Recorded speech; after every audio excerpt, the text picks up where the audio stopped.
Welcome back दोस्तों, फिर से स्वागत है आपका एक और वीडियो में। और आज हम लोग बात करेंगे कॉर्पोरेट के अंदर जॉब रोल्स के बारे में। जब मैंने पहले अपने वेबिनार सेशन लिए थे तो बहुत सारे लोगों के डाउट्स थे कि इसमें कौन कौन से मेजर जो आपके रहते हैं जॉब प्रोफाइल्स होते हैं और किस में अप्लाई कर सकते हैं। तो आज हम लोग छोटा सा ब्रीफ डिस्क्रिप्शन लेंगे उन सारे प्रोफाइल्स के बारे में और थोड़ी सी उनकी डिटेल्स भी देखेंगे। तो दोस्तों, मेजरली अगर कैटेगराइज किया जाए तो कॉर्पोरेट में किसी भी कंपनी में आपको 3 मेजर प्रोफाइल देखने के लिए मिल जाते हैं। पहला होता है टेक्निकल, दूसरा होता है नॉन टेक्निकल और तीसरा होता है आपका टेक्नो फंक्शनल।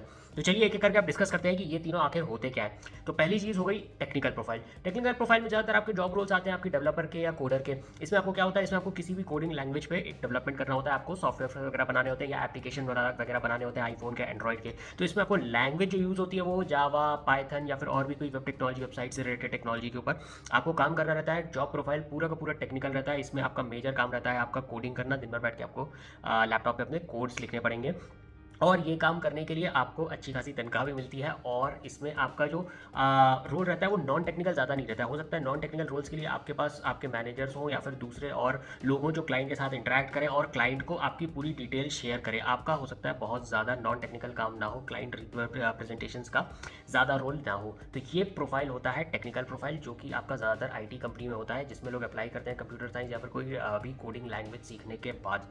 दूसरा प्रोफाइल जो होता है वो होता है आपका नॉन टेक्निकल प्रोफाइल। इसमें आपके जॉब रोल्स आ जाते हैं आपके पीएमओ के या टेस्टर के। अब आपका अगर कोडिंग लैंग्वेज में मन नहीं लगता है सीखने का तो भी आप आईटी कंपनीज में अच्छी खासी जॉब ले सकते हैं और उसमें अच्छा खासा पैकेज भी मिलता है। अब जॉब रोल्स हो गए आपके जैसे आपके टेस्टर के, तो इसमें क्या होता है, जैसे जो भी प्रोग्राम आपका डेवलप किया गया है, आपके कोडर्स ने बनाया है वो प्रोग्राम, तो वो क्लाइंट को प्रेजेंट करने से पहले, क्लाइंट को डिलीवरी देने से पहले अच्छी तरीके से टेस्ट होता है। उसको बहुत थॉरोली टेस्टिंग करी जाती है। उसके लिए अलग से स्पेशलाइज्ड बंदे रखे जाते हैं जो कि आपका टेस्टिंग करते हैं, उस पर डिफरेंट डिफरेंट यूज़ केसेस चलाते हैं और देखते हैं कि क्या वो सॉफ्टवेयर सही से काम कर रहा है कि नहीं। तो ये रोल होता है आपका टेस्टर का, जो कि एक नॉन टेक्निकल प्रोफाइल होता है। इसमें आपको टेक्निकल नॉलेज की तो जरूरत रहती है लेकिन आपको लंबे लंबे कोड लिखने की जरूरत नहीं पड़ती है। दूसरी चीज़ दोस्तों, आपका पीएमओ टाइप के रोल होते हैं। जैसे हर एक प्रोजेक्ट में ज़रूरत पड़ती है किसी ना किसी बंदे की जो कि पूरा डॉक्यूमेंटेशन वगैरह मैनेज कर पाए, स्लाइड डेक्स वगैरह फॉर्मेट कर पाए, बना पाए, एक्सेल शीट्स वगैरह बनाए। इस काम के लिए पीएमओ रोल के लोग रखे जाते हैं। उनका भी नॉन टेक्निकल काम होता है, जिसमें आपको केवल एक्सेल और पीपीटी का काम होता है। नॉन टेक्निकल रोल में केवल 2 ही मेजर टूल्स हैं जिनका आपको काम पड़ेगा। बाकी टूल्स को भी ज़रूरत पड़ सकती है इस्तेमाल करने की, जैसे आपका पावर बीआई हो गया, जैसे कि आपका टैबलो के केवल फ्रंट एंड के डैशबोर्ड वगैरह होगा, आपको केवल उनसे रीड करना पड़ सकता है। तो ऐसे टाइप के रोल आपके नॉन टेक्निकल रोल्स में आते हैं, जिनमें आपको टेक्निकल स्किल्स की ज़रूरत नहीं पड़ती है। केवल आपका एक्सेल और पावर पॉइंट बहुत अच्छा होना चाहिए। माइक्रोसॉफ्ट ऑफिस पूरा ही अगर आपने अच्छी तरीके से पढ़ा है तो वो आपको काफ़ी ज़्यादा हेल्प करेगा इन सब रोल्स के लिए।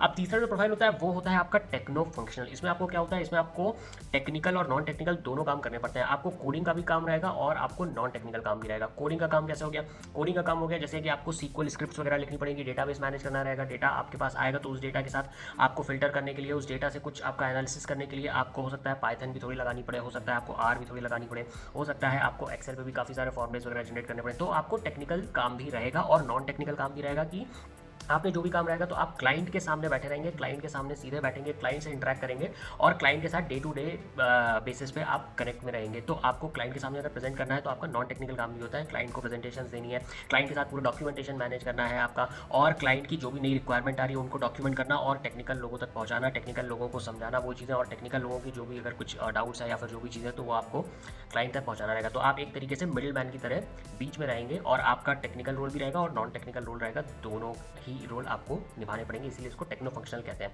इसमें आपके रोल्स आ जाते हैं आपके कंसल्टेंट्स के या फिर आपके डेटा इंजीनियर्स के।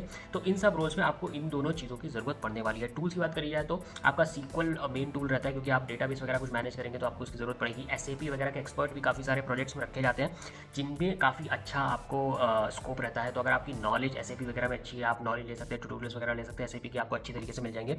तो आपको काफ़ी ज़्यादा हेल्प करेगा और काफ़ी ज़्यादा करियर को एनहांस कर सकता है, क्योंकि इन सब रोल की ज़रूरत पड़ती ही रहती है। हर प्रोजेक्ट में इस टाइप के रोल रहते ही रहते हैं। एसएपी तो आजकल काफ़ी ज़्यादा चल रहा है। दूसरा आपको टैबलो हो गया, पावर बीआई हो गया, इस टाइप के डैशबोर्ड आपको डेवलप करने रहेंगे। रिपोर्टिंग का काम रहेगा, रिपोर्ट जनरेट करनी पड़ेंगी और वो क्लाइंट को प्रेजेंट करनी रहेगी कि आपने क्या बनाया, या फिर क्लाइंट का जो ओवरऑल ऑर्गेनाइजेशन है उनका परफॉर्मेंस कैसे जा रहा है। तो क्लाइंट बहुत सारी रिक्वायरमेंट्स के लिए दूसरी दूसरी कंपनीज पर डिपेंड रहते हैं जो आपके पास प्रोजेक्ट लेके आते हैं। तो ये सारे काम आप कंसल्टिंग के अंदर कर सकते हैं और इसमें बहुत अच्छा स्कोप है आगे अपना करियर बनाने का। तो ये टेक्नो फंक्शनल प्रोफाइल भी तीसरा प्रोफाइल में आता है, जो एकदम हार्डकोर टेक्निकल में नहीं जाना चाहते पर उनका इंटरेस्ट है टेक्निकल साइड, तो आप इस तरफ जा सकते हैं जिसमें आपका टेक्निकल और नॉन टेक्निकल दोनों प्रोफाइल रहेगा, आपका बिजनेस मैनेजमेंट का भी काम रहेगा, तो ये काम काफ़ी ज़्यादा इंटरेस्टिंग होता है, तो इसकी तरफ भी आप जा सकते हैं। तो दोस्तों ये थे मेजर 3 प्रोफाइल जो कि आपका एक आईटी इंडस्ट्री में आपको देखने के लिए मिल जाएंगे लगभग हर एक इंडस्ट्री में। अब मिलते हैं आपसे अगले वीडियो में किसी और जानकारी के साथ जो कि आपको काफ़ी ज़्यादा नॉलेज एनहांस करेगी और आपका काफ़ी ज़्यादा करियर में सपोर्ट करेगी। और दोस्तों कोई भी आपके अगर स्पेसिफिक सवाल हो तो वो आप कमेंट सेक्शन में मेंशन कर सकते हैं, मैं कोशिश करूँगा कि उनको मैं एड्रेस करूँ अपने नेक्स्ट आने वाले वीडियोज़ के अंदर।